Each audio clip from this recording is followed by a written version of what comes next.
being a working professional is not for the faint of heart. Even if you're doing what you love every single day, like I get to do, doing the podcast, the coaching, creating scientific content, writing articles, collaborating with some of my favorite brands. Believe me, that's a dream in a lot of ways, and I'm sure that's the case for a lot of you, or you guys are taking the steps towards that kind of lifestyle and professional life. But let me tell you that it's extremely, extremely challenging, and it's not always fun. But it's the hard work that is typically the important work. But nevertheless, that stress does contribute to a number of deficiencies, one of the primary deficiencies being magnesium. Like I said, there's a lot of stress involved in the daily grind. And if you're not careful, that stress can start to take a toll on your body, not only draining you of that vital energy, but making you magnesium deficient. And this deficiency can lead to higher levels of anxiety, irritability, trouble sleeping, and low energy.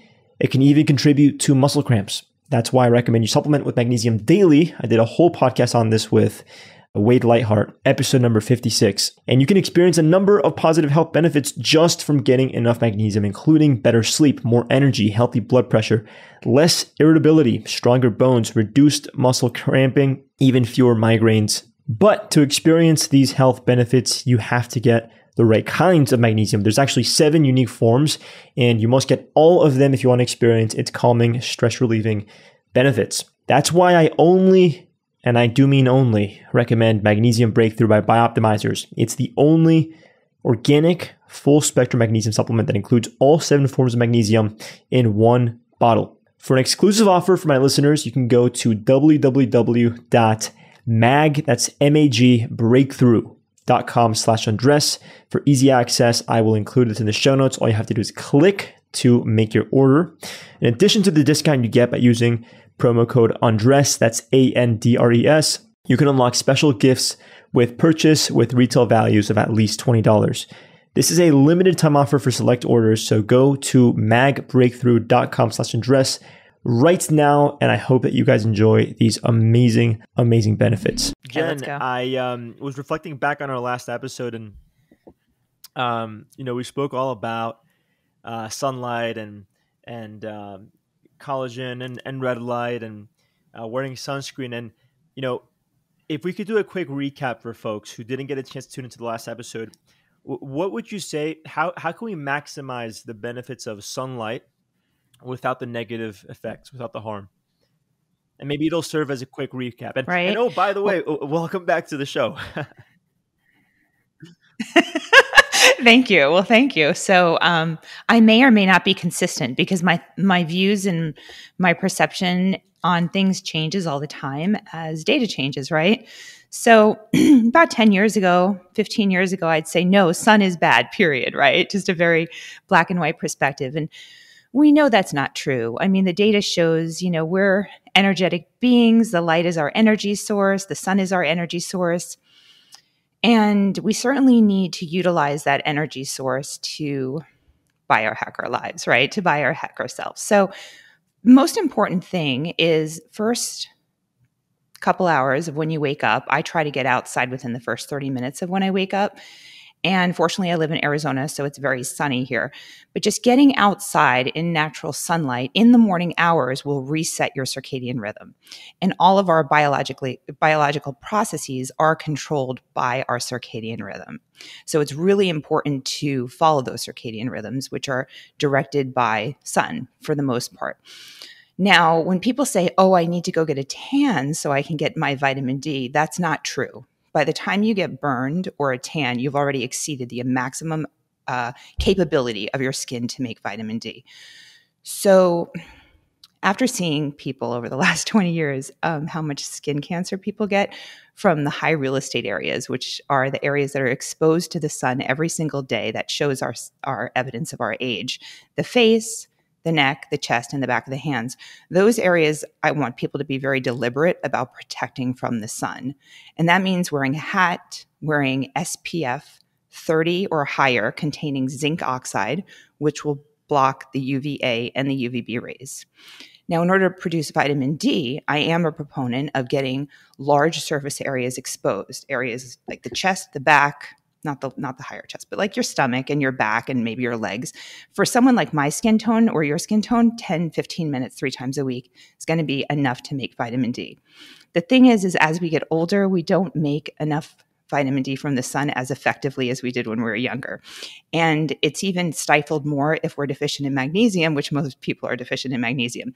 So we need to make sure that we're getting adequate K and magnesium in order to convert vitamin D into its active form. So it's not as simple as just getting a lot of sun. So I don't believe in burning or tanning. I do believe in exposing short periods of time to the sun, large surface areas to make vitamin D and, give you a little bit of an energy force.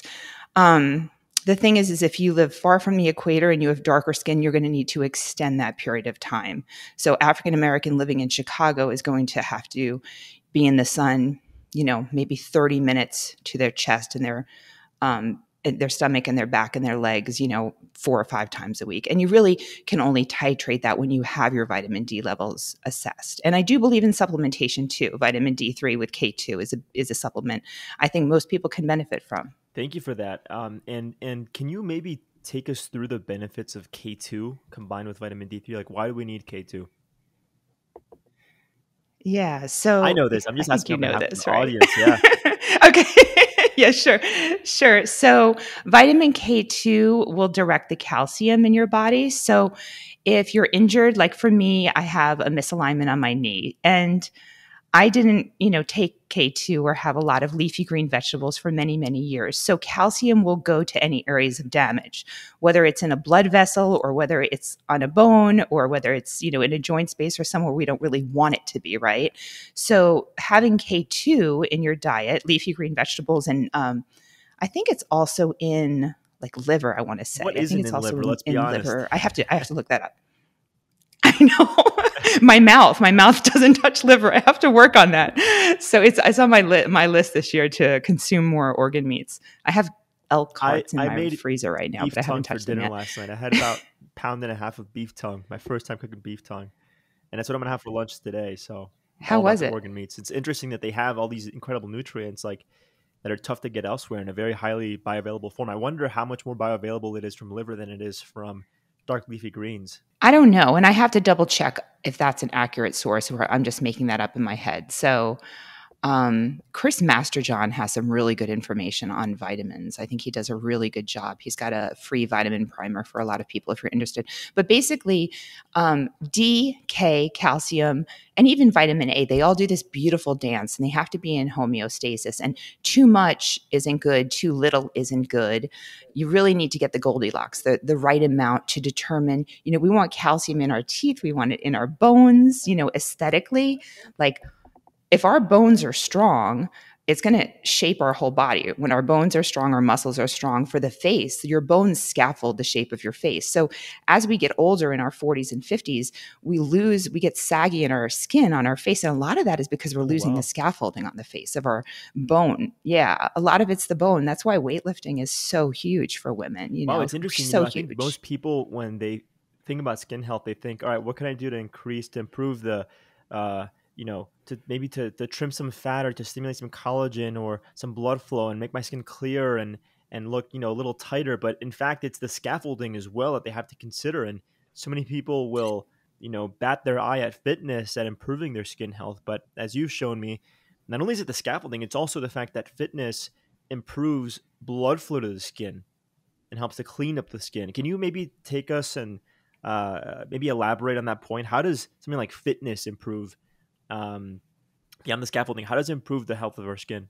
Yeah. So when I teach classes on aesthetic medicine for providers that want to go into aesthetic medicine. And I always teach them when you are evaluating a patient, there's really kind of 4 R's we look at. Okay, so the first thing would be resurfacing. So as we get older, our skin cells don't turn over as quickly and we lose that dewy kind of youthful look on our face. And the skin tends to look dry and dull and maybe brown spots and irregular pigmentation form. So that's where you want to use skincare products or do office procedures like chemical peels and microneedling to kind of exfoliate off those dead cell layers, retinol at home, retinoids, vitamin A products topically, remove dead skin cells. So it stimulates the stem cells to produce more, fresh skin cells. Because when we're young, like Yeah. you're in your 20s, right? Okay, so in your 20s, it might take 4 to 6 weeks to get from the basal cell layer, the bottom layer of the skin, to the top layer of the skin. And then in your 40s, 50s, and beyond, it's taking twice as long. So you want to stimulate those dead skin layers to come off, the cells to come off, and then it will send signals down to the basal cell layer, to the stem cells, to produce fresher skin. So there's a little bit of a stimulus involved.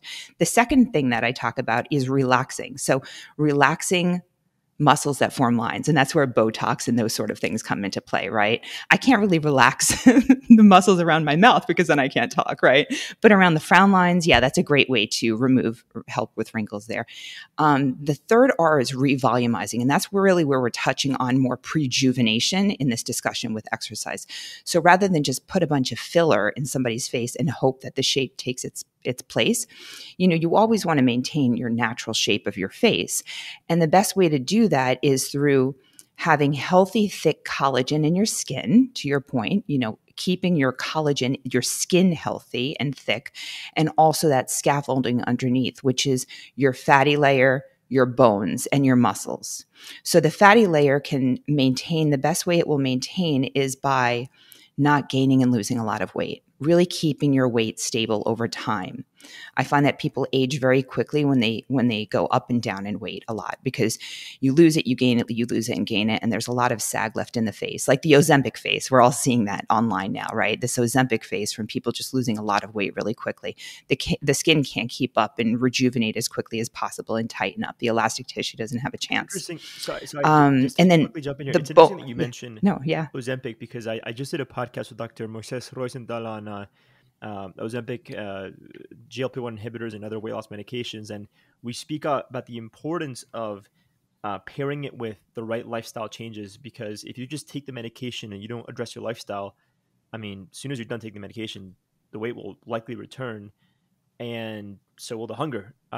You need to do it. You need to almost use it as an excuse to change your lifestyle and to see more benefits that are therefore more motivating, and to really promote that adherence all the way around. So just want to quickly emphasize the point that if you're taking weight loss meds, make sure to maintain as much muscle on your body in the process, and try to gain as many healthy habits as you can. And there's more info that you can find on episode number 73 with Dr. Roy. So just wanted to quickly plug that. Sorry to interrupt you there, but really want to drill that point for the folks tuning in. Yeah, I mean, it's an amazing medication and it really does suppress appetite. But I didn't listen to that episode yet, and I'm sure he discussed this, is the fact that, if I lose weight without Ozempic or semaglutide or tirzepatide, any of the GLP-1 agonists, if I lose weight without that medication, a small percentage of it will be muscle mass, and most of it will be fat mass. What we're finding with these GLP-1 agonists is most of the weight lost is not most of it, but a larger percentage is muscle mass. And we know that muscle is our metabolic currency. Like, muscle is an endocrine organ. It sends signals to the rest of the body. It's extremely important. And when we go back to that scaffolding on the face, you want to have good muscle in your body, because the muscle sends signals for the bones to be stronger. And we want our bones to be as strong as possible. Our bones are our cheekbone, our jawbone. It's shaping our face. That's why your jaw looks so chiseled, because you're young and you have strong bones. And as people get older, we lose that jaw, that strength of the jaw. It's inevitable. It's going to get lost a little bit over time. Yet with strength training and weight-bearing exercises and really pushing your limits, you're going to prevent a lot of that from happening. And then teeth.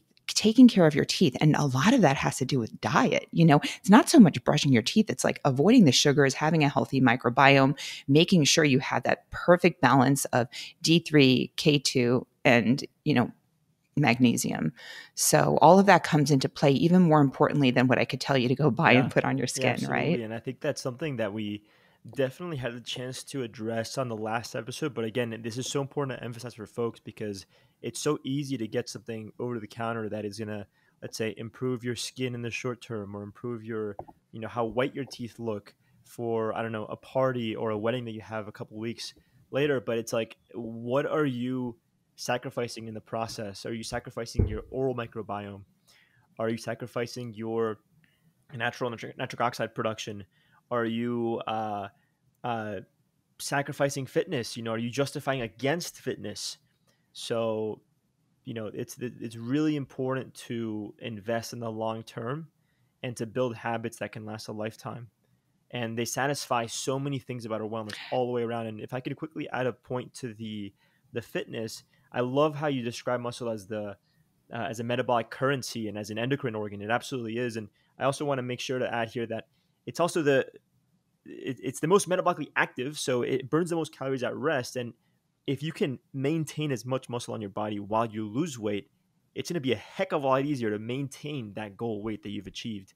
Because if you are just losing as much weight as possible for the sake of weight loss, you may arrive at your goal weight, but it's going to be extremely difficult to maintain because all of a sudden you've dropped down the resting metabolic rate, and now it takes even less calories to go above your maintenance and get to that surplus. So all of a sudden now it's easier to gain weight. So this is why a lot of the yo-yo, I mean, among other reasons, one of the main reasons why this yo-yo effect happens with diets is because people don't monitor and maintain their muscle mass. So yeah. Yeah, I mean, thank you for breaking it down because it seems so obvious to me because I've been doing this for so long. But if anyone's listening to this and you're contemplating going on semaglutide or you're on it, your provider is not doing you service if you are not in the gym lifting weights and doing good weight bearing exercise, because as we get older with hormonal shifts and things like that, you have even a harder time building muscle. And muscle it's such a beautiful free It system of is. burning Oh my calories when you're God. sitting around.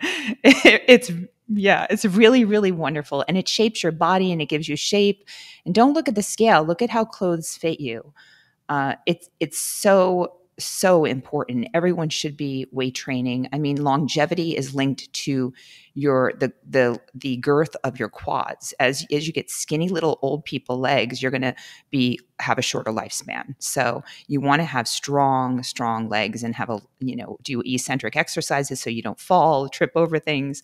There's so many important things to be said about weight training, and it's never too late to get Yeah, and started. I It really appreciate isn't. you really making the effort to get in touch with the folks that currently have these weight loss goals. I think it's easy to um, assume that weight loss is just about eating more vegetables, more protein, and doing exercise. And people will do what they see on TV or what their friends might be doing. And I just see an excess of like this moderate intensity continuous training, like traditional cardio, and people try to lose weight. And like traditional cardio at caloric deficit, especially if you're limiting your carbohydrate intake, is going to upregulate gluconeogenesis to the point where it's actually going to lead to a loss of muscle. So if that doesn't make any sense, especially for this community of individuals who just need the basics for weight loss, what I'm trying to say here is continuous cardio is probably going to lead to a loss of muscle mass, especially if you're dieting.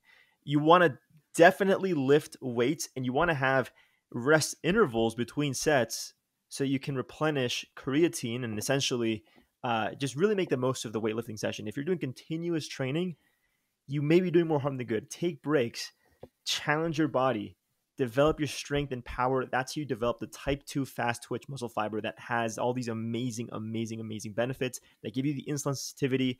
And this is one of my favorite ways to describe muscle. It's like a sink for carbohydrate. If you have more muscle on your body, you can just like, you know, fill the sink with carbs. So like, I started my fitness journey for a number of reasons, right? I wanted to be more confident. I wanted to be stronger, and obviously the aesthetic reasons too. But something that I ended up with that I never expected up until I started learning about this in physiology is um, just this incredible ability to like soak up carbs, and it's the most wonderful thing because I'm on vacation now. I've been on vacation for 2 weeks, and I can just eat, and eat more than anybody else on this trip, and I feel amazing. And my body's just so energized. And so that's something that I believe everyone deserves to enjoy. You don't have to say to know all these foods when you have the muscle fiber to promote insulin sensitivity and to store away all this carbohydrate. So anyway, that's my rant on muscle. Sorry to interrupt you there, Jen, but No, no, no, no. That's great. I mean, for those of you that don't understand like the details of it, which I think your podcast audience is really attuned to it, like up to 10% of our body weight is in the glycogen stores in our muscles. So when you eat, something that's carbohydrate, it's not going to float around in your bloodstream causing all sorts of damage, because we know that when you have high sugar levels in the bloodstream, it causes Yeah. glycation. So basically, from the day we're born until the day we die, we're cooking ourselves. We're literally cooking ourselves from the inside. So in order to slow down this cooking process, we want to get the glucose to be at a level that's high enough so we're alive and we don't have a seizure, but not too high that it's causing this glycation.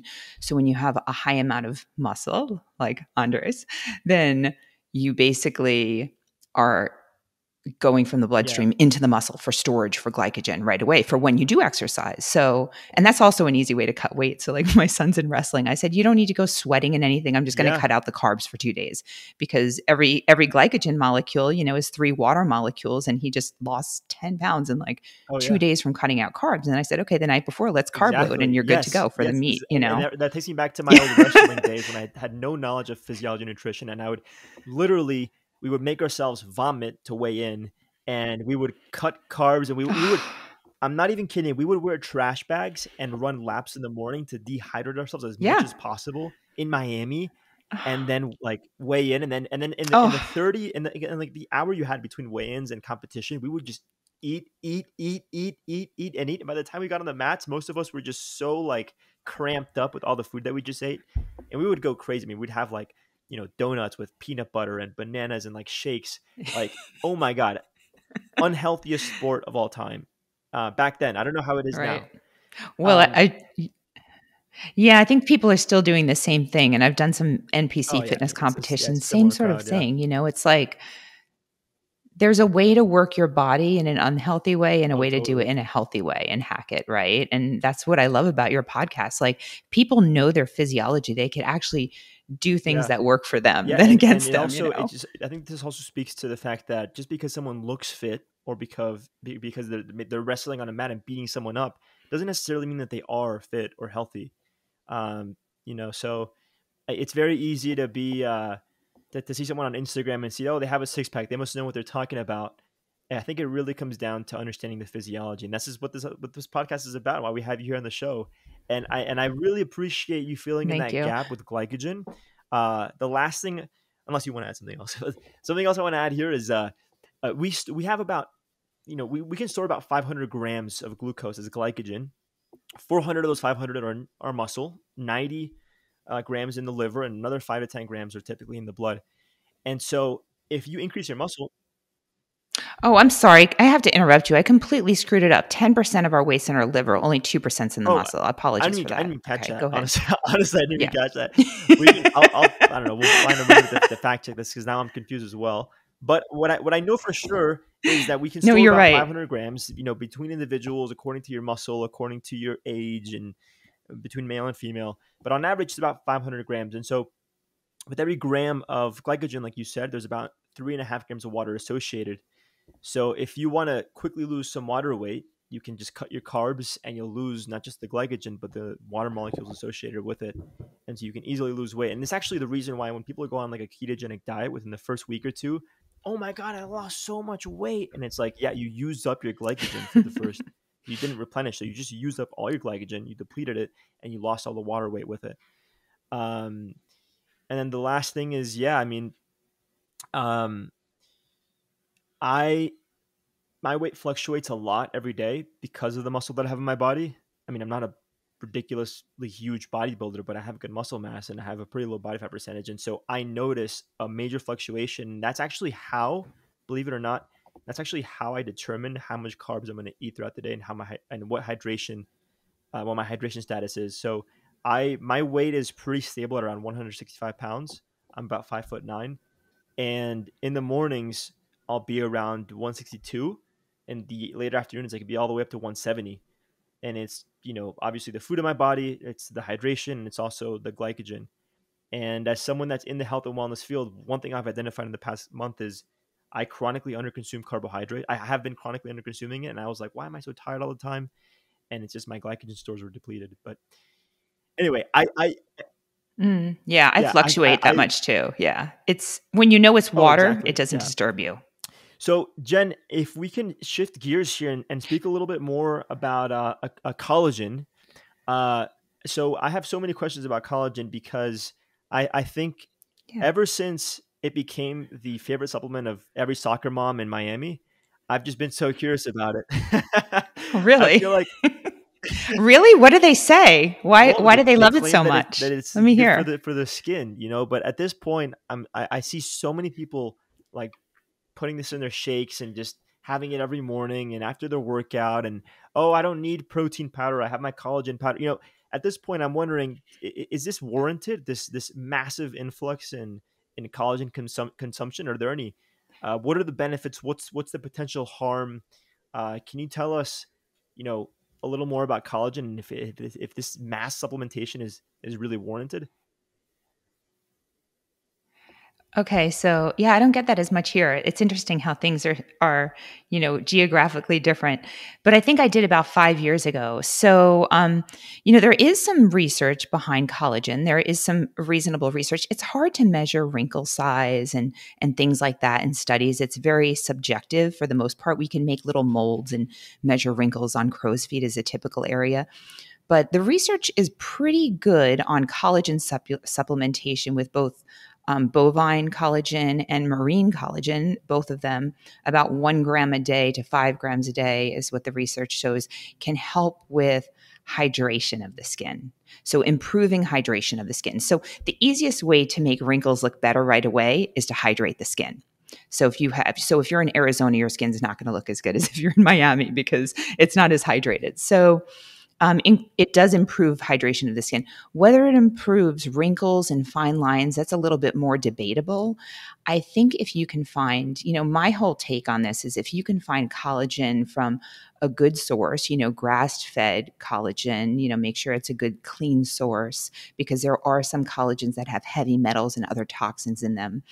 Uh, it's not going to harm you. It's definitely not going to replace protein, though. It is not a complete protein, and your body does not recognize collagen as a protein. So I recommend people I'm 120, 125. I aim for 120 to 125 grams of protein a day. And we know in studies that actually the amount of protein you get is even more important than weight training. I don't want to take away the legitimacy of weight training, but we know that getting adequate protein, complete proteins, is more important than even weight training in order to form muscle. I just don't count collagen as a protein.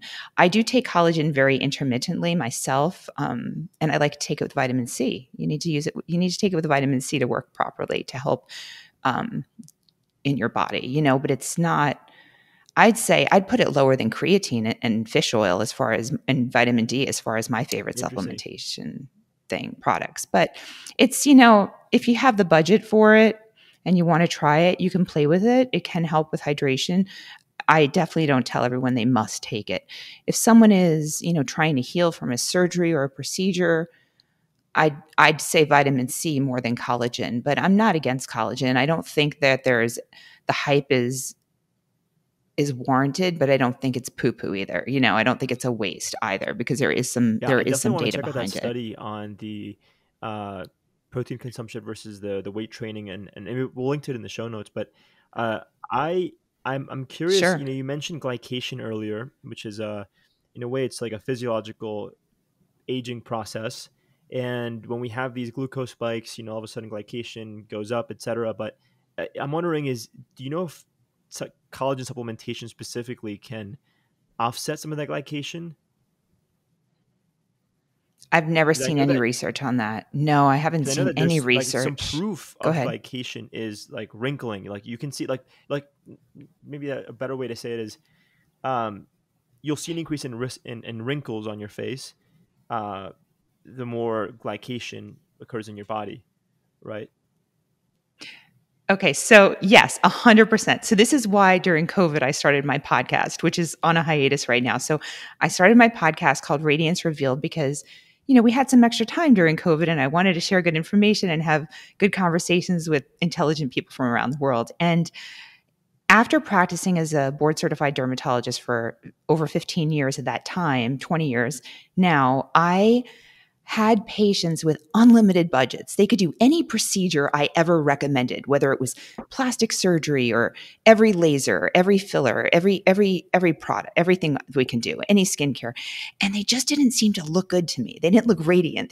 Their skin didn't look healthy. And this has to do with your point of glycation. So, and other things, other lifestyle choices that we have, whether it's we live in a very poor air quality environment or we have an extraordinary amount of stress or our diet or a poor blood flow, right?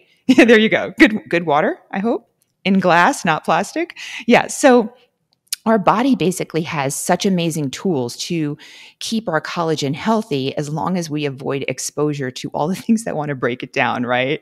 Environmental toxins and UV radiation and sugars and carbohydrates and all these AGEs. So basically, advanced glycation end products. So I'll break it down to just call it sugar. I won't talk about like the brown char that's on our meat and stuff that can cause AGEs. But let's just talk about if we have high sugar in our bloodstream, that high sugar binds to protein. Collagen is a type of protein, basically. It's amino acids. So it binds to it and it makes it stiff. So the cool thing, if you touch a little baby's face, right, it's pliable, it's elastic, it bounces back. If you take the skin on the back of your hands and you pull it up, it should bounce back right away. If it doesn't, you've got some elastic issues, right? And as you get older, you have some elastic issues. And our collagen is supposed to, and our elastic tissue is supposed to bounce back.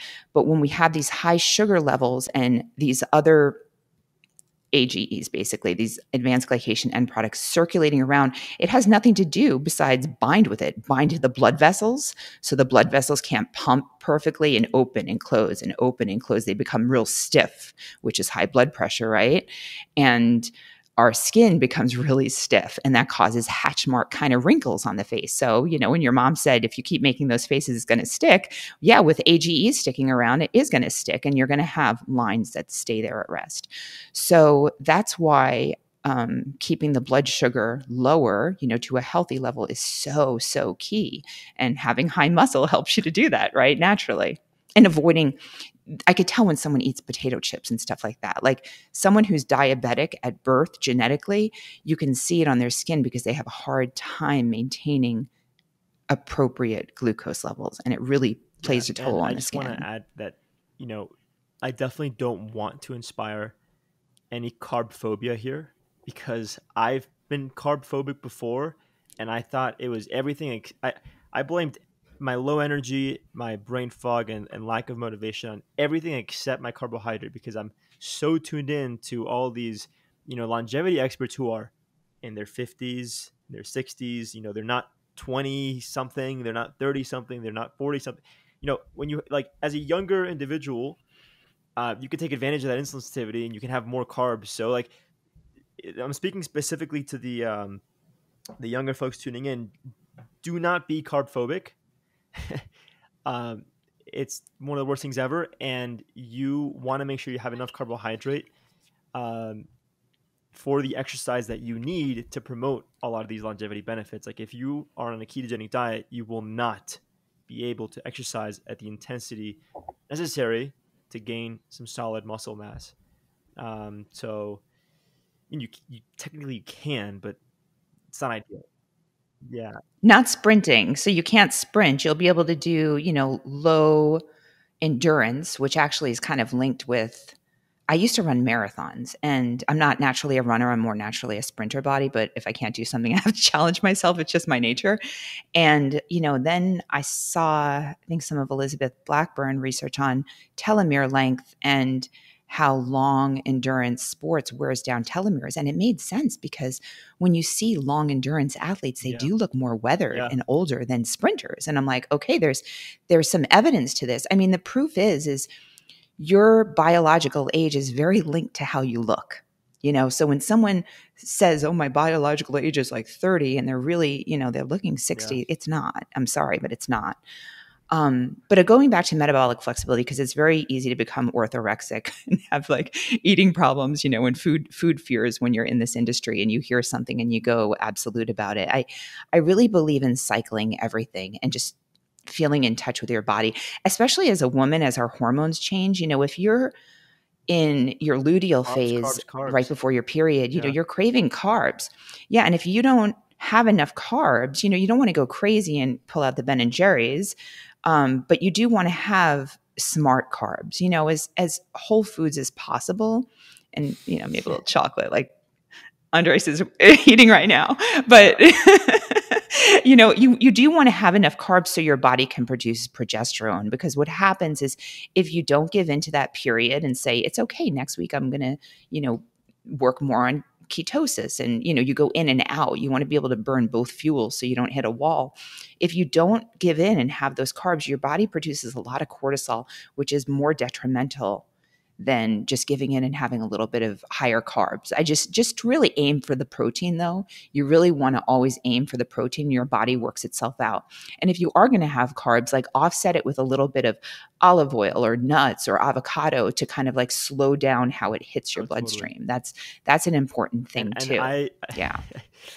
I consider luteal phase like the perfect dating window, because Oh, I was thinking it was a great time for you to go on vacation. Yeah, because it's like you can afford more nutrients and more carbohydrate, and then also, you're past ovulation, you're approaching the menstruation, and you're pretty much safe from sex. You're not going to get pregnant.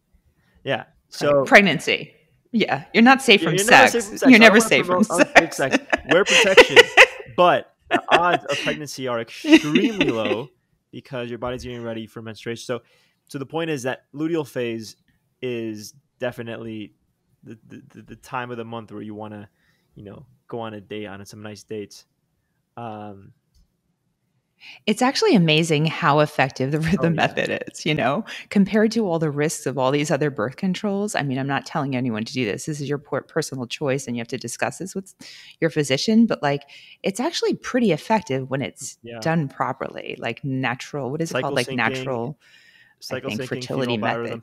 Yeah, that's Yeah. what my girlfriend Parker. That's what she specializes in, and she went from having tremendous issues with birth control medication over the past few years to just completely healing herself, being in tune with her body, and um, making the most out of the her hormonal fluctuations, and being essentially the way that her mentor Kayla Osterhoff describes as a woman is 4 different people throughout the course of the month, according to where her hormones are at. But you can take advantage and hone into all the incredible advantages that you get in each part of your cycle, whether it's intuition or productivity or being able to exercise harder or maybe taking it easy and double down on sleep. So, like, as women, I think it's a superpower to be able to tune into that, to your natural cycle. And if you're on birth control, unfortunately, you don't It get is. the There's insights that nothing. you need. You can't do it. So True. Yeah, it's true. And there's nothing wrong with wanting to be what some people would call antisocial towards the end of the month. It's oh, your time to totally. be intuitive and reflective and meditate more and do yoga. And it's interesting how, I'm sure your girlfriend talks about how, like, mate choice changes Mate too choice. when you're on Oh yeah, exogenous when hormones. women are Your on mate birth control, they choice choose men changes with lower when, yeah, testosterone. yeah, Yeah, more yeah, beta is exactly. like what they would call it. Oh, Yeah. And totally. but yeah, it's fascinating. And from a skin perspective, I see a lot of acne in IUDs with hormones in them, a lot of acne. And the problem with that is the hormones get secreted. So the first 6 months, they may not have hormonal acne, which is the deep red acne, typically around the chin and the jaw and the lower part of the face. And those pimples can be painful, and they can last, over a month even. And they may not have a problem for the first 6 months, and then the hormones build and build and build, and they're stored in our fatty tissue. And the next 2, 3, 4 years, it gets worse and worse and worse. So I'm not a big fan of Yeah. hormonal IUDs. I'm okay with copper Mm, if you don't have an allergy to it, but I really like more natural birth control if yeah. if that works I for I, you. I want to make sure we emphasize the disclaimer here because I don't want girls to just dump their birth control listening to this. I mean, yeah, Oh, please it's meant. don't, please Hopefully, don't. this sparks some curiosity in those who aren't familiar, and definitely speak with your doctor and tune into some of the episodes that I did with Kayla Osterhoff, and maybe reach out to Jen privately on your own accord, and I'm sure she can give you some good guidance there. And if we can quickly return, if it's all right with you, I'd like to return to that biological age and how Yeah. you can really see it on someone's face. And the reason why I feel motivated to bring this up is Hmm. because back to the whole bodybuilding and NPC, there's a lot of drug use there, right? Like performance enhancing supplements and steroids. And I think it's so unfortunate when I see young people taking this stuff for the sake of looking better, because you can see the aging on their face and you know that they're aging in their body. I had a roommate in college who, I mean, he always denied it, but I know he was taking steroids. And we were what, 18, 19? He looked like he was 32, 35. And that's how I knew. And he had all the, Mm. the acne here and there, and it would get out of control sometimes. And it's unfortunate. So, um, again, if you can hone in on these natural, holistic, and sustainable ways to improve your health, it'll show everywhere in your body, and you can maintain that for a very, very, very long time. So, yeah, curious if you have any experience with people who, abuse steroids or um, similar. I really don't. They come to me for acne typically, and that's usually how it presents. A lot of men in their late 20s that have really bad truncal acne. I don't. Even when I did the competitions and I wrote articles for Fitness RX magazine, it's sort of an Yeah, unspoken knowledge, right? Nobody really talks about it, even though you see it. And I'm trying to think of how its effects are in women. I mean, the thing about testosterone is like it's important, and women have a lot of testosterone naturally, and we need it for our bone health and we need it for muscle. Yet our body, like we can never really do as well as our body will do naturally, right? So we want to support our body to make these hormones at their optimal levels for as long as possible, and then perimenopause can be a little bit tricky. And then menopause, there are a lot of benefits from hormone naturalization or, hormone supplementation. I hate to say replacement, but hormone supplementation just to get you to a younger level because hormones are really key. And when a woman hits 50, 55 and her estrogen drops, you see a huge amount of wrinkles that you don't see in the 20s and 30s. And I can see it on the skin. I could tell when someone's estrogen is low because it almost looks like if you take a balloon and you blow it up maximally and then you let it sit for a few days, you know how you go near the balloon and it just kind of looks crinkly? Like you see those crepey little textures to the balloon. That's what loss of estrogen does to the skin. So where you hit your arm and the skin just tears. So estrogen is very important from everything from brain health, just like creatine is important for brain health as much as muscle health, and also for, other parts of our body. But I don't have really a lot of knowledge on skin detrimental effects of testosterone and and yeah. doping or whatever people do. I've And never I've and never what are really been some a part of that. suggestions for Um, the women who are enduring menopause or who have endured menopause? What are some things that they can do, things that they can take, supplements, food, just to work synergistically with the hormone supplementation, if anything? yeah, of course. I mean, cortisol management is really, really huge. It's a hard time in your life because often you're launching kids off and you're also taking care of elderly adults and probably you're at like the peak of your career in addition to that. So there could be a lot of stress involved. And I think a lot of women feel like they have to give, give, give, and they don't take time to themselves. So I think we underestimate how important it is to manage stress. And one of my favorite things is Dr. Andrew Weil has the Mm, 478 yeah. breath. And you can just look it up on YouTube. It's so simple. I do it when I'm driving. I do it when I'm in the grocery line. I do it when Andres is talking. No, I'm just kidding. Yeah, maybe. Oh my goodness. No, I mean, I do it all the time. And it brings you back to Yeah. parasympathetic. And cortisol throws off your hormones so badly because it increases your sex hormone Mm, binding globulins. So basically, that binds onto all of your active hormones. So even if your hormone levels are high enough, your sex hormone binding globulin is going to make it inactive, right? Everything from, your estrogen, your testosterone, your progesterone, your thyroid, all of that. So cortisol management, it doesn't seem sexy and fun, and it's not a pill or something I can sell you. It's within yourself and it's free. That's really important. Um, Little simple things. Okay, so one of my favorite new things to do is I go outside in the morning. This is like 10-15 minutes with my coffee, and I lie flat on the ground and look at the sky. Like there's something really cool about that. Yeah. Like how often do you go outside and look Yeah, flat I at the mean, sky? most people don't even look I up, you know. Yeah, it's really neat, grounding your body and then looking at the sky. It's a really cool, playful kid experience, right? So those are good things, and really avoiding as many toxins before you start buying things, right? So make sure your water's clean. Avoid plastics. I think plastic is the worst thing on earth. Okay, I don't feel very strongly about a lot of things, but plastic is one of them. Completely Yeah, the disrupts BPA. hormones. Completely disrupts hormones. Yeah, not even BPA only, but that's another thing. It's like people will say BPA free. All plastic disrupts hormones.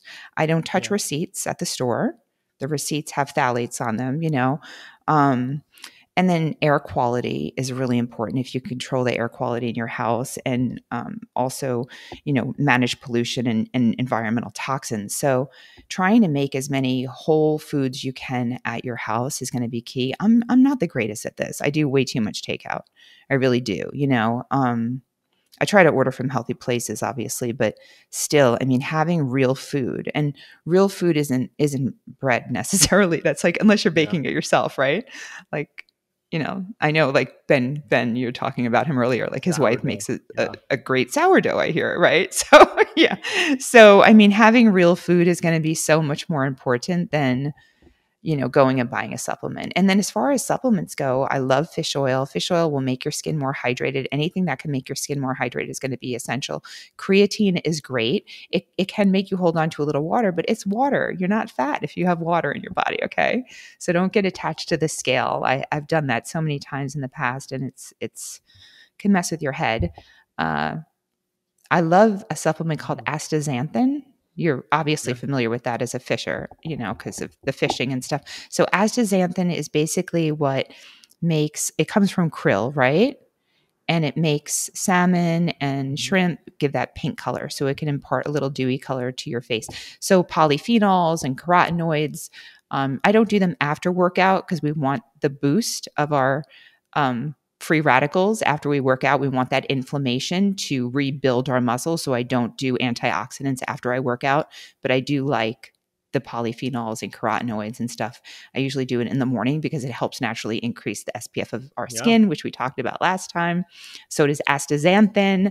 That's a beautiful supplement that you can get from krill oil, and vitamin D, those, and magnesium. Those are like kind of the essential ones for me. Vitamin Wow. C Oh for my God. sure It's too. so much to unpack here, but thank you for taking us through all that. I'm sure a lot of the women tuning in are going to appreciate this. And by the way, I mean, just about anybody can apply this and achieve healthier skin. But absolutely for women who are experiencing this deficit in estrogen, it's particularly important to double down on. Um, yeah. I want to backtrack really quick with the perimenopause. So in your mid 30s to 50, really, what can happen is your estrogen is going up and down, up and down, up and down. So you don't really want to supplement with estrogen then because it can kind of cause a lot of issues. Typically, women will need progesterone first as a bioidentical supplementation, and that will kind of help even things out while you go up and down. But then eventually, you end up dropping in the estrogen when you hit menopause, and that's going to be the time that you can Mhm. supplement or replace it or whatever term you want to use. Thank So I you. just wanted to bring that up. Don't Thank just you. jump And to estrogen. interestingly, Yeah. I mean, I'm obviously biased here as the kind of health and wellness practitioner or specialist or whatever title you prefer that I am. But I have really been just so impressed by some of my personal favorite practitioners. So just such as yourself, who are so passionate about achieving a parasympathetic state and just how effective that is in working synergistically when you introduce um, any kind of stress, any kind of therapy to the body. So, for example, if a woman is gonna start supplementing with hormones and making sure that, all right, what about her lifestyle habits? What are the foundations and how are they laid out? And in addition to that, another really good example is Dr. Dome, who he's a biological dentist. He's out of Germany. I had him on the podcast. Unfortunately, we had an audio issue. We have to re-record, but it's going to be an even better show. And he, before he does any major procedures in someone's mouth, he has them do like a lifestyle program for like 2 to 4 weeks to get their body in a Mm. really calm parasympathetic state. And the result is, he'll do something like he'll remove the wisdom teeth, and the inflammation is really only present for like a day or two, maybe like a day. It's like 24 hours and then it's gone. It's because like the body's Wow. prepared for something like that. So it's like, how can you adjust your lifestyle to introduce any kind of stress to your body in a way that it won't really be as detrimental, in a way that your body can truly handle? So I'm particularly passionate about this, and something that I want to continue to explore in further conversations with other specialists.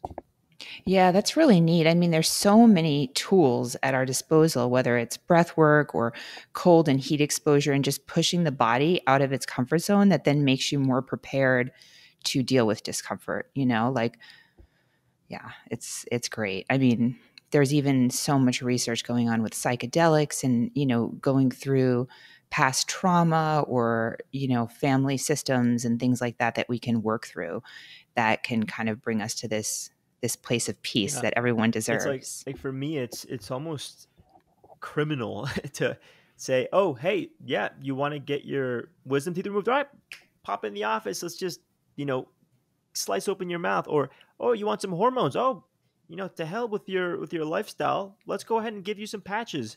It's like, okay, but like there's so much that I'm doing that could be influencing my hormones, that could be giving me these symptoms. Again, I'm obviously biased here, but objectively speaking, if you can help someone achieve a more parasympathetic state, anything you introduce, you can all of a sudden derive greater advantages from. And you mentioned breath work, like, you know, the breath is the most accessible way to influence your physiology. The 478 alone has helped me transform the lives of my clients. Like, it's Hmm. incredibly powerful. And so I can't even begin to imagine the influence that this will have on a woman throughout the course of her life, especially perimenopause and menopause, and even post. Um, I just think it's absolutely essential to master the breath and to be aware of it. So thank you for touching on that. Right. No, of course. When you just mentioned, giving people hormones, I had a visual in my mind. Like I walk around the gym all the time and I could always tell who's given testosterone because the men have these large guts and I could see like the top part of their stomach really inflamed, and that's their Oh yeah, livers enlarged. So when you're giving the body a lot of exogenous hormones, the liver has to process those. And our liver is one of our detoxification organs that detoxifies all of the chemicals we're exposed to every day. And if it's busy doing one thing, it can't do everything else in an optimal way. And it kind of throws the whole body off of balance. And it may give you a small short-term reward, but long-term, it's not going to be beneficial. And I know we live in a society where we want these like short-term fixes. That's why like these magic diet books are sold or all these things. And, even with intermittent fasting, like there's pros and cons to it. Like it's not an absolute thing. There's so many pros and cons, and the body is always going to want to reach a level of homeostasis and outsmart us no matter what. That's why cycling and just being in tune with what works for you is so yeah, essential with all of yeah. And this. and in that cycling, you really get that spectrum of experimentation. You can really feel your body throughout the course of that cycle. If you're just constantly throwing things at your body and doing the same thing all the time, no matter what, you're not listening to your body, you don't get to develop the interoception necessary, knowing your physiology, to know what's right from wrong, and to enable a Yeah. lifestyle that gives you the incredible health benefits, but also the real deep sense of fulfillment and satisfaction with the progress that you're making, and being happy, you know um so yeah, I really. And when you're happy, you show up in your relationships and, having good relationships in a good community is going to benefit your health too. And I So, know that we're sort of working yeah. backwards here with the pace of our conversation, but I would love for you to tell us a little bit about the biohacking event that you were just at.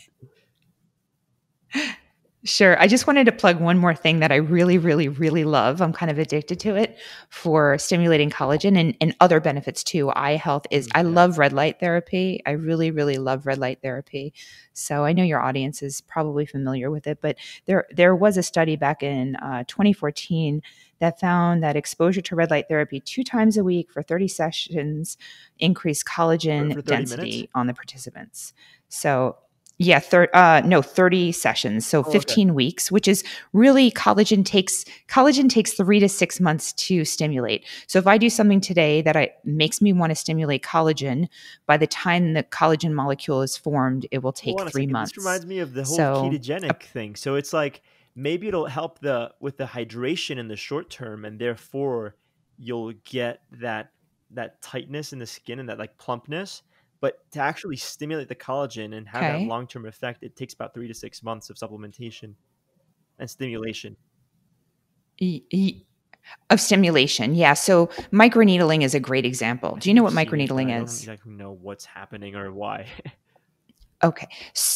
Yeah. So, you know, when you aerate the lawn, you make Okay. little holes in Yeah. it, right? Have you ever seen that aeration of the lawn? We basically do that in the skin. So it's little teeny needles that get inserted into the skin. It doesn't pull any skin out. That's a different procedure called an ellicor, microcoring. But microneedling is just basically making little holes in the skin. You want to do it in a stamp method. I do not like the micro roller devices Ah, that because sounds they shear the terrible. skin apart and that can I know. Well, microneedling's not. It's kind of painful too. I'll send you a picture off site of my bloody face after I did You it. don't want But that as so the cover photo basically, for this podcast? microneedling. Sure, I have no shame, but yeah. So microneedling is basically we make it goes back to that concept of hormesis, right? What Mhm. doesn't kill you makes you stronger. So if I cause a lot of trauma in the skin, it's going to make a scar. But if you cause a little bit of trauma in the skin, it's just enough to stimulate collagen to form, right? So the microneedling makes teeny little holes in the skin at a very controlled depth in a controlled pattern. And then you heal. And then over the next 3, 4 months, as you heal, the body forms thicker collagen. And that's how it works. So with this red light study, basically, you know, they did 2 sessions a week. It didn't say how long it was for. I have to look how long. I think it was like 10 or 12 minutes. But how sorry, I have no idea what my son's doing downstairs. He's Can you not hear he all doesn't that? have access to the Okay. micro needling device, does he? Then you don't have to worry. No, no, no, no, no, no. So basically, with the red light therapy twice a week for 30 weeks, so that's Like, okay, 15 weeks, I'm sorry, okay. 30 sessions, 15 weeks. So 15 weeks is 4 months. And then they saw collagen stimulation at that point. So whatever you do today, which is why I'm a big fan of cycling, skincare every 3 months, cycling. I like to cycle things every few months because you don't know if it's going to work, like right away. You can't be that like inattentive to, that impulsive about like, oh, Right. it's not working in 3 days. I'm going to change my skincare routine. You need to give it like seasonal changes. So that's how microneedling works. And then it stimulates new collagen to form. But what you don't want to do is you don't want to microneedle and then every week, right? Because now you're just causing Mm. scarring. So there's a fine line between doing nothing and being too aggressive. So sort of like cold therapy. You can go in, like at the biohacking retreat, we'd go from 180-degree proper Finnish sauna. They call our infrared saunas like warming Yeah. devices. to a 2 degrees Celsius lake together as a group, and you're going back and forth. Now, if I stayed in the lake 3 minutes, great. If I stay in the lake 3 hours, I'm going to Yeah. freeze to death, right? So that's the difference that's the beauty of hormesis. Is it just enough discomfort to stimulate the body to clean out the bad stuff and optimize I the good have another stuff? good example here. Is the last time I was in a biohacking congress, at the biohacking conference in Orlando. Um, that's yeah, that's the Upgrade Labs conference. Anyway, it was 2 days. Hmm. The first day, I just went crazy with the biohacks. I did the ARX machine. I did all kinds of crazy resistance and red light and cryo, and I was monitoring my biometrics. And that night, I probably got the worst sleep of my life ever. I like barely slept. I woke up, my HRV was like just tanked, and I was like, wow. And it really spoke to this, to this hormesis, right? Like if you do one or two of these things on a good day where maybe you have high HRV, you're feeling prepared, you're feeling ready for the day, recovered, then it's going to create just enough stress that you can effectively recover from and be stronger for the next day. But if you do everything at once, if you do this sprint impulsively, and I think this really speaks on behalf of everything else that we've mentioned here, right? If you do anything at excess, it's going to do more harm than good. Like it really gave me that proof, right? The next day, I showed up to the conference and I did exclusively recovery therapies. And even that wasn't enough to help me bounce back. Even the next day, I still had pretty bad scores. So Wow, that's interesting. But I think it's easy to get caught up in the world of, biohacking is fun and you want to try everything because you hear all the hype and you want to do everything, but really just do one thing at a time and settle in and see how yeah, it affects you. But yeah, I'm good. I'm good on time. yeah. And this is way too fun. So yeah, so I can talk about, So what do you want to talk about? what were some of the most exciting things that you learned at the conference? Okay, so there's some experiences and some things in life that when you use words to describe them, you kind of don't even give the experience justice. So that's how I feel about this biohacking retreat. So this was through a Biohacker Summit. So I kind of come from the opinion of if I want to learn something, I want to go as far away from my natural habitat with as different of people as possible.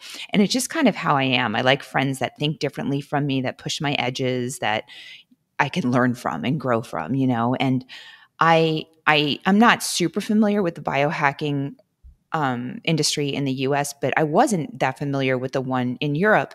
And I had remotely attended the Biohacker Summit last November. I think it was last October or November. And I really liked it. It was a very spiritual kind of grounded and earthy and using a lot of like natural stuff, Yeah. less techie stuff, although there's plenty of techie stuff there, but it just felt less salesy to me and more More using the intuitive. tools of nature, which is really right. Like I know, and you're probably familiar with this, but when I was in the Amazon, I remember our tour guide, he was pointing something out and he goes, that plant over there with the red bark, that causes like a poison ivy on your skin. And the plant next to it is the remedy for that. And I think that's true of everything in nature. Like for every problem, nature also has the remedy. It's just a matter of finding it and utilizing it properly. And it's just so beautiful how they grow side to side. Like they always grow side to side, the poison and the remedy, the poison and the remedy. And it's fascinating to me. So I felt like a lot of the benefits from this retreat, it was the sense of community. I mean, it was such a beautiful experience. There were 45 of us, and the people there were from all around the world. And we just came with an open mind and an open heart. And from the first day, the people that were teaching the course, Ali and Temu, they were part Oh, of it's it. Tamu. No They weren't way. like Yeah. talking out. That guy's nuts. I Yeah, love it. he's so great. I know he's so great. So they weren't talking at us, they were talking Mhm. with us. You could always tell when someone's Yeah. talking at you, right? I mean, I used to work in Washington, D.C. I was the dermatologist at the US Capitol in Washington, D.C. So I work with a lot of, politicians, and you can always tell who's talking at you. Like there's people, Yeah. they look through you when they talk, and they talk at you. They don't talk to you. So I love the fact that they were part of the program. I mean, everything we did, all this heart-centered work we did and we shared personally, and we all shared our experiences. Some people were like gung ho, like keto bodybuilder types, and other people were vegans, and everyone respected and adored each other, a lot of nature stuff. So I have reindeer bone broth. We had like I don't know, some testicle powder or something. And we were in the sauna and they had these drinks, basically pine bark extract, which is pycnogenol, which I'm familiar with for varicose veins because it helps with varicose veins on the legs and it helps with blood flow. And we're in the sauna and Tam was like, oh, here, try this. And it's the pine bark extract just from the trees outside. Wow. How cool is that? Like literally from the trees outside, And, so we do sauna, and we're not just in the sauna sitting there. Like we're learning about the culture. Basically, doesn't matter what your status is on the outside. Doesn't matter if you're the janitor, it doesn't matter if you're the president, everyone's the same in the sauna. We're chanting. It was so fun. And then we go in the cold together and we hold each other. We did all these exercises. We did a shamanic fire ceremony where we release things. And there's something really essential about releasing emotional, I almost want to call it like clogging of the drains. It's like basically sludge. Like we hold on to this emotional sludge from past experiences or even transgenerational. And removing that from our lives is so freeing. And I personally, like, I follow Gabor Love Mate, like his some of work. his work and Love his how work. he talks, right? I know I've heard him just a few times. I really need to dive more into it. But there's something just as a physician observing over the years when people have cancer, like a lot of that I really truly believe is emotional. And I'm not saying by any means that when you get cancer, it's your fault because you held on to emotions. I would never believe that. But we do hold on to, uh, grudges or anger or suppressed feelings. And there's a process of releasing that. And we did a lot of that kind of work in this retreat. I didn't expect it to be like that. Like we did cacao ceremony, we did, the fire shamanic ceremony. The breath work was incredible, Andres. Like, I was like spasming and crying. It was incredible to the point where Lee came up to me. He's like, "Are you okay?" And I was just feeling it. And it just moved. It was like energy that had to move through my body. And it was such a safe place. It was such a safe place. The only other come close transformational experience I've ever had was 40 years of Zen. I went to 40 years of Zen for the neurofeedback in Seattle. And that was the only other thing that came close to this for me. It was Wow. absolutely incredible. I don't want to go back because I don't think it would Yeah. ever have the same impact, but I think everyone needs to do something like this. I would love to be able to form something like this in the Yeah. US Yeah. And because we it's don't have interesting it. that you say that, like the difference between this experience in Europe or South America, it's just it's so different from what you see in the US. Because in the US, biohacking is, in my opinion, a lot more pretentious. It's like, oh, what's the fanciest and most expensive gadget that I can afford to like have? And It feels exactly, ego driven. It feels exactly. It's ego like driven to me. people have to go out of their way to integrate the most important elements of biohacking, in my opinion, which are community and nature. It's like people have to go so far their way to like make like it's like put the gadgets, like the gadgets are like, once you've laid out a solid foundation, you have an incredible community, you have an incredible connection with nature. All right, then if you want to play around with something, all right, buy the device, buy the supplement, do the therapy, whatever. But like just the nature and community element alone, I mean, that is really what elicits a lot of these evolutionarily preserved mechanisms that help us feel and perform and live our best lives. Because we Oh my gosh, that statement was, whoever didn't hear that, you need to just hit rewind. you get to What elicit you these just said, evolutionarily preserved seriously, that mechanisms that give you optimal living. It's because we've spent the entirety of evolution, with the exception of the past, I don't know, a couple hundred years, uh, being in nature, integrated in nature and integrated in our communities. Yeah. eye gazing. I mean, how often do you really see someone when they're talking? Are you waiting to talk or do you like Yeah. truly are you seeing them? Like it just it kind of was such a hard it was a hard reset for me. The only thing is like when you have that kind of experience and you come back to Miami's Yeah. kind of like Scottsdale, right? There's a little you kind of have this like this Oh BS my meter god. for Oh my god. My BS superficiality. meter's off the You're like, yeah, charts. I whatever. love Miami, but I live in South Beach.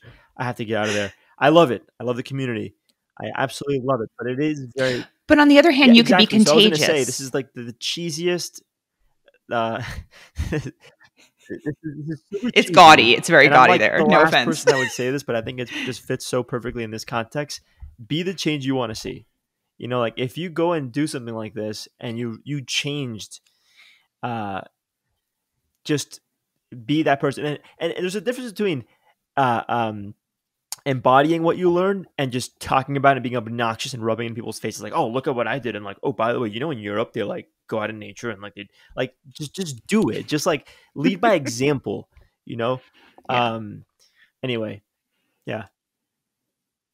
No, I agree. I agree. And I feel like these communities, how do I explain this? I don't want to put any community down because I do enjoy being around people who take good care of, their bodies and want to look good. I prefer it coming from a healthy place than an aesthetic place, but it is what it is sometimes.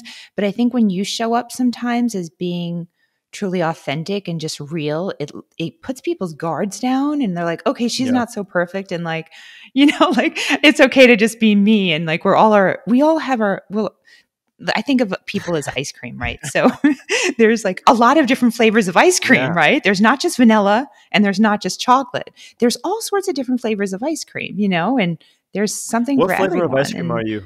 it's just easy. I would say I'm definitely something with like Okay, I see that. caramel And because I love caramel. what's your cone Yeah, made I'm out not of? vanilla. Ooh, I would say, well, I'm just going to tell you what I like to eat basically. Like I love like white chocolate dipped in like with sprinkles. That's so good. I do that once a year for my birthday. I go to Cold Stone and I get a double scoop ice cream Oh, and I I don't hate share. No one sharing can food, have let alone any. ice That's cream. my ice cream that day. Yeah. Oh, I like to share, but not that day, not with the ice cream. But I mean, the thing is like I observe, and it might be my industry. I observe so often, whether it's a 12-year-old that wants their moles off or whether it's, someone older chasing a line or a wrinkle or a fold, like we try to form this mold of perfection. And I know social media can be so much more magnifying for that. But like at the end of the day, like you have to just be your best self because can you imagine if I worked so hard to be more masculine and out masculinize you to this whole conversation? Like that would Yeah. be outrageous. But people try to do that and try to be other people. And we can reset and reframe things. Like, okay, so about a month ago, I was out at a restaurant and I was waiting in line to wash my hands, and there was a girl in front of me. She had to be maybe 9 or 10, and she had a big giant birthmark on her face. And I know what that does for people. Like sometimes they're very self conscious, and she wasn't making eye contact. And because I've been a dermatologist for 20 years, I see how things on people's skin really affect them mentally. So I said, you know what? I'm just going to say something. So I go, I love your beauty mark. It's so pretty. Like that's all I said, right? And she looked up at me because you know what? Why is that not a beauty mark? Yeah. Why is Marilyn Monroe has a beauty mark and that's a birthmark? Like that's a beauty mark. I'm identifying that as a beauty mark, right? So I said, I love your beauty mark. It's so pretty. And that's my voice when I talk to 9-year-olds, by the way. she looked up at me and she made eye contact, which she hadn't before. And she goes, thank you. And she walked out, right? So I finished eating with my brother and we leave and I'm walking out of the restaurant about 200 feet away. And all of a sudden I get a tap on my back and I turn around and it's the girl's mother. Oh my gosh, I want to cry right now. And her mom goes, oh, my daughter said you love her beauty mark. Thank you so much. And Okay. I'm sorry. And I go, yeah. I go, I'm a skin doctor and I get to see all sorts of special beauty marks. And some people have it on their face, some people have it on their other parts of their body, and some people aren't so lucky and it's on the inside of their body. I said, you're Yeah. really lucky it's on your face so everyone could see your beauty Wow. mark. And like, I just hope when some bully one day says to her, like, what do you have on your face? She goes, that's my beauty mark. So, I mean, why don't we just reframe? Like, we have the power to reframe what we identify as beautiful or important or magnificent in any way, right? Who gets to decide that? When someone says, "Well, that's ugly," I said, "Who says? Who says that's ugly? Who gets to decide that?" Being fat used to be really attractive in the 1400s. Only rich people could get fat. Now we know it's not Thank healthy, you but that's a whole different story. for sharing that anecdote and that story. I mean, you planted some really important seeds for her and for her family.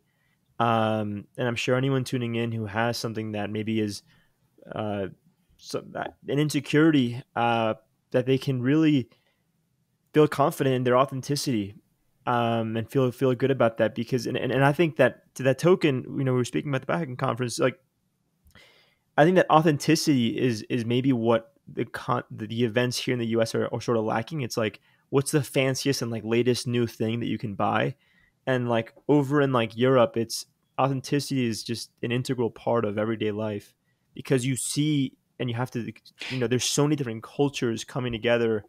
um it really pays to be authentic, to sort of stand out and to form community. So I mean, among other things. I feel Yeah. like hubris. Yeah, I feel like hubris, is really frowned upon. Whereas in the US, there's something about the arrogance or the like the self marketing that is not frowned upon, because a lot of times people will like self market and then they turn out to be that way. It's like the old Silicon Valley, like you say you're so big and then you end up being big because you get the investors. It's a little bit different. And I don't think I think there's definitely room for, there's a lot of great people and there's a lot of great things, and I don't think tools are bad. Like we were talking about the continuous glucose monitor or even the Aura ring. Like I like all of these things, but what I like them for is they give me information and I know how I feel with that information. So I know pretty much how I slept. I used the information from my Aura ring and now I know how I feel in the morning, probably how I slept. Or with a continuous glucose monitor, I'll put it on for 2 weeks every couple months. And now I know when I'm feeling kind of off, my blood glucose is probably going up and then down, auto correcting with too high of an insulin spike. And you use these tools to help you attune so you could be more intuitive with checking in with yourself, because at the end of the day you are going to know what's best for you if you Yeah, truly I spent listen to years yourself. tracking my biometrics, and then it just became something that frustrated me because I had developed the intuition and the interoception, and now I just find that that's a much more valuable and capable tool than the biometrics, because then you just start thinking, oh, like, your body's more than just the numbers. It serves as a good backbone and shows you the proof in the proof is in the pudding.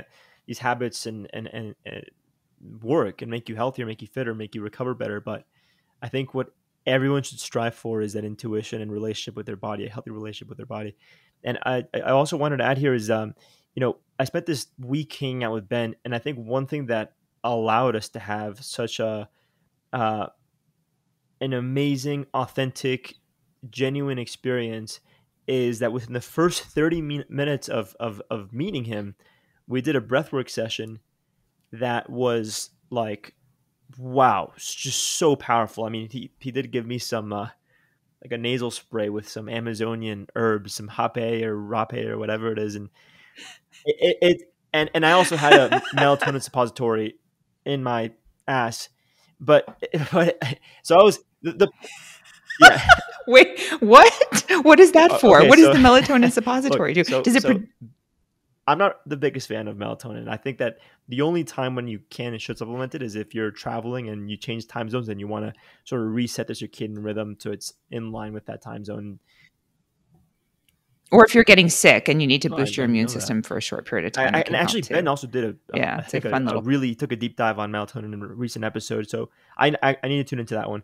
But he had traveled from Washington State to North Carolina where we were, and he was taking this suppository, so melatonin up the ass. And I was like curious about it. I was asking him questions, and he's like, you know what, man, you should try it. It's 450 milligrams. Yeah, What? Wait, it's, for what? What is the I benefit? just like sleeping.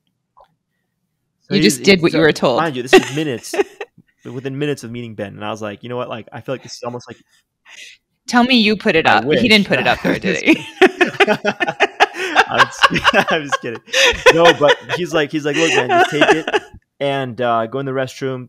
Put it up there, whatever. I was like, I feel like this is a sort of initiation, but I know this didn't make for a great story later. And here I am telling the story, right?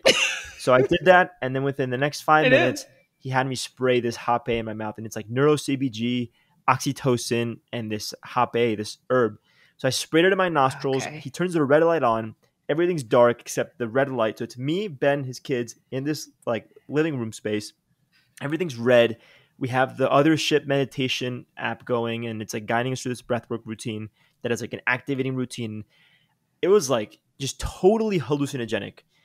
By the time we were done, we were on Wow. such a vulnerable place that it set the pace for what was the next week of adventure. It just really made us so vulnerable. And honestly, like as soon as we were done with the breathwork, he asked me, he's like, hey, how do you feel? And I was like, dude, I feel extremely emotional because being here with you guys, it represents so much for me in my career and my professional and personal endeavors.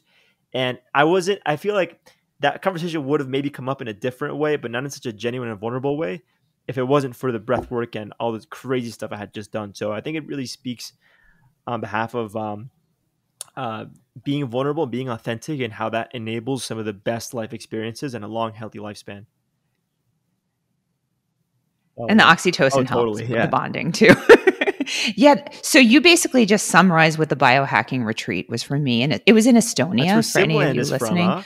Um, yeah, and Vision also. Yeah. So it was really, really special. There's something about being in nature and doing this kind of work, like the breath work and all of these rituals and ceremonies and sharing, and you're boosting oxytocin and you're getting that beautiful community. It's really a hallucinogenic experience, like you explained. And once you've been there, you learn how Oh to yeah. go there again. And that's And it's a and you briefly wonderful mentioned place to psychedelics. be. Like I think one of the most amazing benefits of psychedelics is that it gives you that perspective that you can then return to without the influence of something exogenous. You can naturally return to that through meditation, through Hmm. breath work, just a moment of stillness throughout the day. And that's how you really integrate some of the most important lessons from those experiences. Um, yeah, unfortunately, Dr. John, I do have to cut the episode here because I have another. I didn't realize the time, and we've just been flowing. Um, but I have to I meet a know. client in 3 minutes. I'm So Okay, should we just wrap it up and then no, I actually have been watching the clock oh too. my I just have God, no, so much we fun we need talking to. to you. Oh, I'm like, totally, screw the yeah. I rest mean, of if I it. could move this, I absolutely would. Let my son starve. I No, I'm just absolutely kidding. would move this. But you know what we No, should it's do okay. is, It's all good. I think our next episode, if it's all right with you, should be in person. Yeah. I love that. Um, Where am I I'll going? text you. We'll figure it out. Yeah. It'll be so fun. I know. I should probably go to one of these meetings. Okay, so should we just do a summary or You a know. closeout, or you You just know want what? to I'll figure out how I'll to edit it afterwards? add a good intro and a good outro. But if you want to maybe Okay. say farewell to the listeners, and I just want to say thank you so much for joining us again. It's been an absolute honor, pleasure, and so much fun. It always is a great honor and pleasure to connect with you. So thank you so much for joining us. Sorry I had to cut it short. I would love to keep going. No, it's all good. It's all good. I love speaking with you. Thank you so My much for having pleasure. me again on All right. this. I will see you later. Thank you guys for tuning in, and thank you, Dr. Jen.